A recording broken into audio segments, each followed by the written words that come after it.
आप सबका स्वागत है बैंक साथी यूट्यूब चैनल पर। ये जो रहने वाला सेकंड पार्ट रहेगा बजट का। ऑलरेडी मैंने बजट का जो पार्ट 1 है वो अपलोड करवा दिया गया है यूट्यूब चैनल पर, और ये जो सेकंड पार्ट है इसमें हम जो है डायरेक्ट टैक्स, इनडायरेक्ट टैक्स उसको कवर करने वाले हैं। मेजर पोर्शन जो है पार्ट 1 में कवर हो चुका है, इसमें थोड़े बहुत जो रह गए हैं वो हम पार्ट 2 में कवर करेंगे।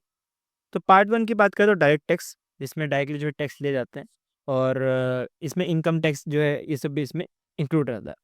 तो इसके अंतर्गत बोला गया है कि आपने सुन ही लिया होगा कि 12 लाख के नीचे जिनका भी इनकम रहेगा उनके ऊपर कोई भी टैक्स नहीं लगेगा। तो अब आपके मन में क्वेश्चन चल रहा होगा कि ये सारे फिर क्या रेट है।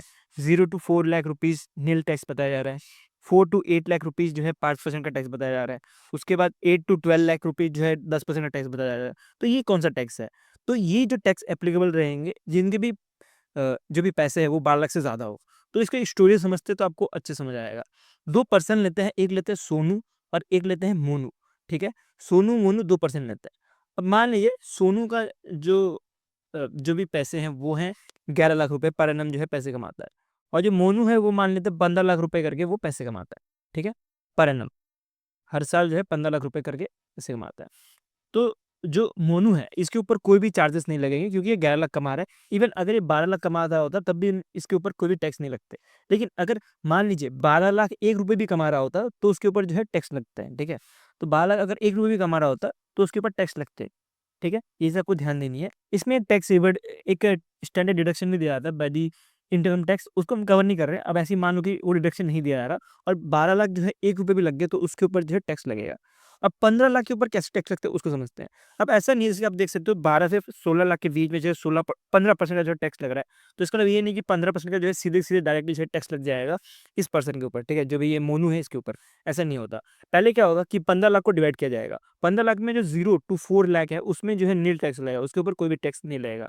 उसके बाद 4 से 8 जो लाख है उसके बीच में जो है 5% का टैक्स लगेगा। टोटल कितने लाख हो गए? 4 लाख तो इधर हो गए और 8 लाख इधर हो गए, टोटल 12 लाख हो गए, ठीक है? तो 12 लाख के ऊपर जो है 5% टैक्स लगा। उसके बाद जो है 8 से 12 लाख के बीच में जो लगेगा उसके मतलब अब 3 लाख रह गया ना, 3 लाख का रिमेनिंग बाकी रह गया। 12 लाख है और 15 लाख है तो 3 लाख का जो है रिमेनिंग रह गया। तो इसके ऊपर जो है टोटल 10% का टैक्स लगेगा। तो आप देख सकते हो कि पहले तो 0 to 4 के ऊपर कुछ टैक्स नहीं लगाया गया। उसके बाद आप देख सकते हो कि 4 लाख से 8 लाख के बीच में, अब मान लीजिए 8 लाख रुपए ही है, तो 8 लाख का 5% निकालिए कितना होगा? 40,000 के आसपास, तो 40,000 रुपए आसपास इधर टैक्स लगा और 3 लाख का जो है 10% का टैक्स लगा। 3 लाख का 10% मतलब 3,000 रुपए टैक्स लगा। तो टोटल जो है टैक्स हो गया कुछ 43।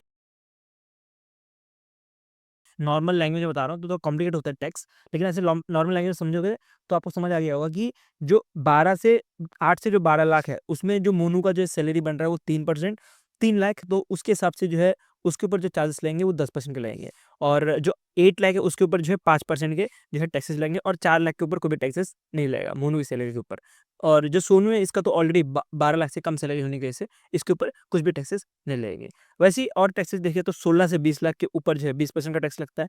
उसका 20 से 24 लाख के बीच में जो है 25% का टैक्स लगता है, और 24 लाख के जो भी ऊपर है उसके लिए जो है 30% का टैक्स लगता है। तो आपको समझ आ गया होगा टैक्स को कैसे कैलकुलेट किया जाता है by the income tax department, ठीक है? तो टैक्स को ऐसे नहीं कि जो 24 लाख के ऊपर जो कमा रहे हैं सबको जो है 30% का टैक्स लग जाएगा। उसको डिवाइड किया जाएगा, पहले तो 0 to 4 लाख में जो है नील जो है टैक्स लेंगे, फिर 8 लाख में जो है 5% टैक्स लेंगे, फिर 8 लाख के बाद कितना जो भी रह गया अभी कितना 12 लाख के बाद अब जो है 8 लाख के ऊपर और टैक्स लगने वाला है, तो 8 लाख के ऊपर और टैक्स लगेगा, वो जो है 10% का टैक्स लगेगा, ठीक है? तो इस तरह जो है टैक्स पूरा ऊपर कैलकुलेट होता है। तो डायरेक्ट टैक्स की हमने बात की कि कोई भी जो है टैक्स नहीं लगने वाला अगर इनकम 12 लाख तक हो उसमें, under the new tax regime. Tax में भी 2 रिजिम आती है, एक होता है ओल्ड टैक्स रिजिम, एक होता है न्यू टैक्स रिजिम। तो ये जो टैक्स बताया जा रहा है ये न्यू टैक्स रिजिम के अंतर्गत बताया जा रहा है कि 12 लाख के अगर पर एनम जो है पैसे कमा रहा हो कोई पर्सन तो उसके ऊपर कोई भी टैक्सेस नहीं लगेंगे। इसके साथ ही आपको एक और चीज़ ध्यान रखनी है कि एक स्टैंडर्ड डिडक्शन दी जाती है 75,000 का। तो 75,000 का जो स्टैंडर्ड डिडक्शन दी जाती है तो उसके बाद जो टोटल कैलकुलेशन हो गया जिसके ऊपर कोई भी टैक्स नहीं लगेगा वो हो गया 12,75,000। 12 to 12 lakh 75,000 for the salaried person जो भी टैक्स पेयर है इनके ऊपर कोई भी टैक्स नहीं लगेगा under the new tax regime के अंतर्गत। गवर्नमेंट ने ये भी बोला है कि गवर्नमेंट जो है एक नया टैक्स का बिल लाएगी जिसमें जो भी डायरेक्ट टैक्स है इसके ऊपर इन टैक्स लिखा जाएगा। इन टैक्स लिखने का कारण यही है कि अभी जो है टैक्स बहुत ज़्यादा कॉम्प्लिकेटेड है और इसको सिंप्लीफाई करने के लिए जो है ये एक तरह से इनकम टैक्स बिल लाने का काम करेंगे। जिसके अंतर्गत जो भी टैक्स पेयर है वो भी अंडरस्टैंड कर पाए, टैक्स की लैंग्वेज जो एडमिनिस्ट्रेशन है वो भी जो है टैक्स की लैंग्वेज जो है अंडरस्टैंड कर पाए, और जो भी टैक्स की जो टैक्स को जो पढ़ने के लिए जो डिफिकल्टीज होती है उसको जो है सॉल्व करने का काम करेगा इनकम टैक्स बिल। अब हमने बात तो कर ली कि 12 लाख जो है सैलरीड पर्सन को जो है टैक्स माफ़ किया जाएँगे। तो इस ये माफ़ करने की वजह से जो गवर्नमेंट ने बोला है कि इस बार जो फिस्कल ईयर में लॉस होगा, वो होगा 1 लाख करोड़ का। तो ये चीज़ आपको देखनी है कि 1 लाख करोड़ का गवर्नमेंट का लॉस होना है in terms of direct tax after this, जो भी ये देने वाला है कंसेशन इसमें, ठीक है? तो इसे आपको ध्यान देनी है।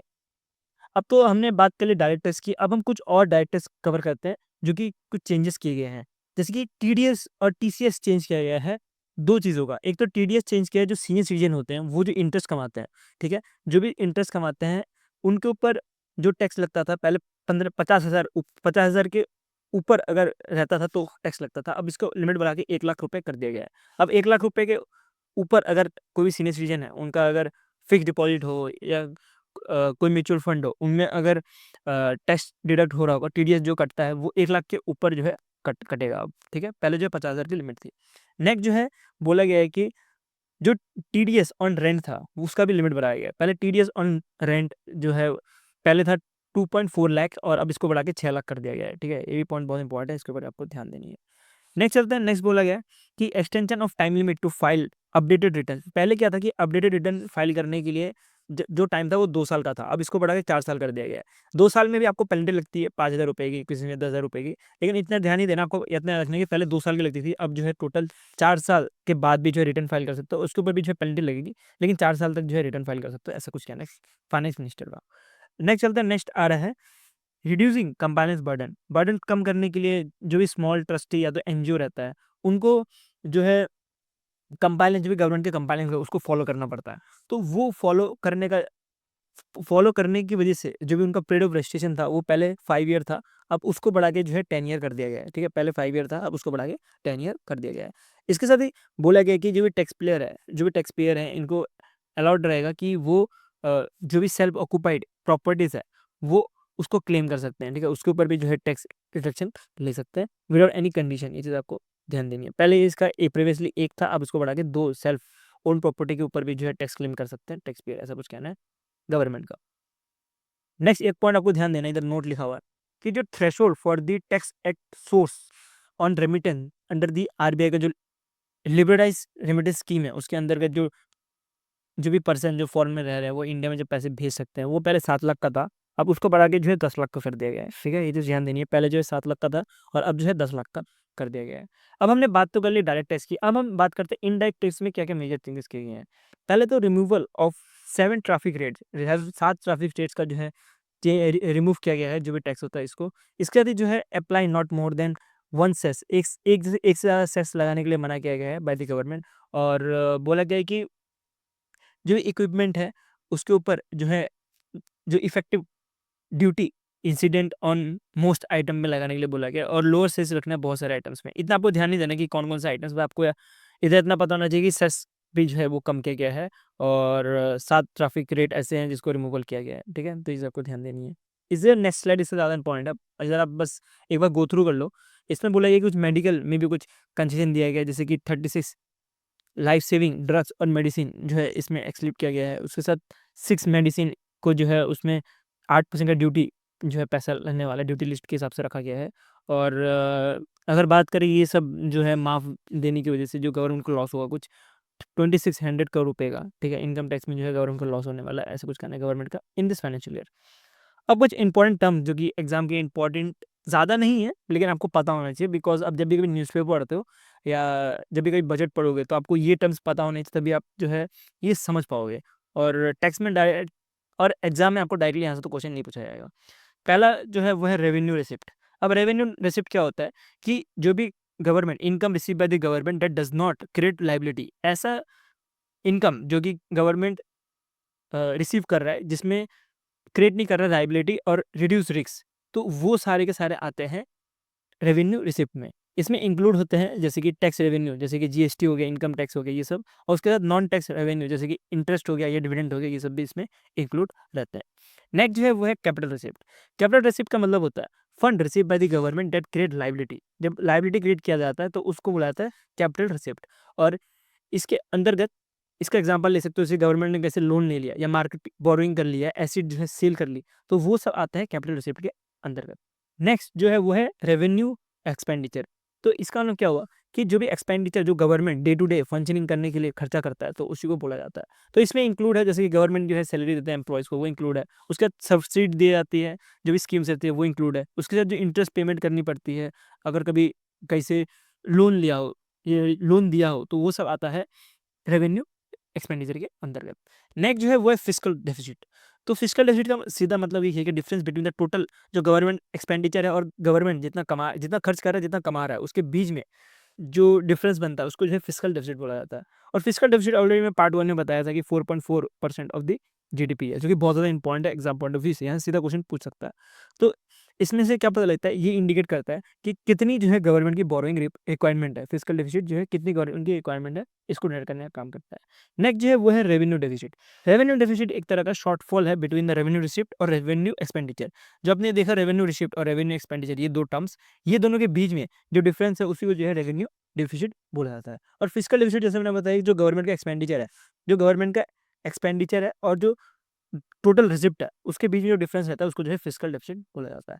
अब प्राइमरी डेफिसिट भी कवर कर लेते हैं। प्राइमरी डेफिसिट होता है फिस्कल डेफिसिट माइनस जो इंटरेस्ट पेमेंट होता है, उसके बीच में जो डिफरेंस बनता है, उसको जो है प्राइमरी डेफिसिट बोला जाता है। अब आपने इतने टर्म पढ़ ही लिए, तो इसके ऊपर जो है डेटा भी कवर करता है। तो इसके ऊपर अभी जो है बजट में जो डेटा आया है, आप देख सकते हो 2021-22, 2022-23, उसके बाद 23-24 ऐसे का डेटा दिया हुआ है। लेकिन हमारे लिए जो एग्जाम्पल इंपॉर्टेंट है वो है 24-25। जैसे मैंने आपको बताया ऑलरेडी कि फिस्कल डेफिसिट कितना है, 4.4% ऑफ द जीडीपी है। वैसे आपको याद रखना है कि रेवेन्यू डेफिसिट कितना है, 1.5% ऑफ द जीडीपी है। उसके साथ आपको इफेक्टिव रेवेन्यू डेफिसिट कितना है, 0.3% ऑफ द जीडीपी है। प्राइमरी डेफिसिट कितना है, 0.8% ऑफ द जीडीपी। आपको ये एग्जैक्ट वैल्यू याद रखना है और सिर्फ 2025 का याद रखना है, बाकी आप स्किप कर सकते हो। इधर से आपको क्वेश्चन कभी नहीं पूछा जाएगा, ठीक है। ये ईयर से कभी नहीं पूछा जाएगा, आपको 2025 और 26 का जो है याद रखना है। जीडीपी जो भी डेफिसिट है, ये सब ठीक है। इसके साथ ही हम और जो रिसिप्ट है और एक्सपेंडिचर है, हम उसको भी कवर करते हैं। तो in terms of lakh crore rupees जो रिसिप्ट है, रेवेन्यू रिसिप्ट है, वो 34.2 लाख करोड़ रुपीस मिलेगा, जो कि मैंने आपको ऑलरेडी कवर करवाया है। और इसमें भी आपको 2025-26 का ही कवर करना है। और कैपिटल रिसिप्ट की बात करें तो 16.4 जो है लाख करोड़ रुपए जो है खर्चा किया जाएगा, खर्चा किया गया है एज पर कैपिटल रिसिप्ट।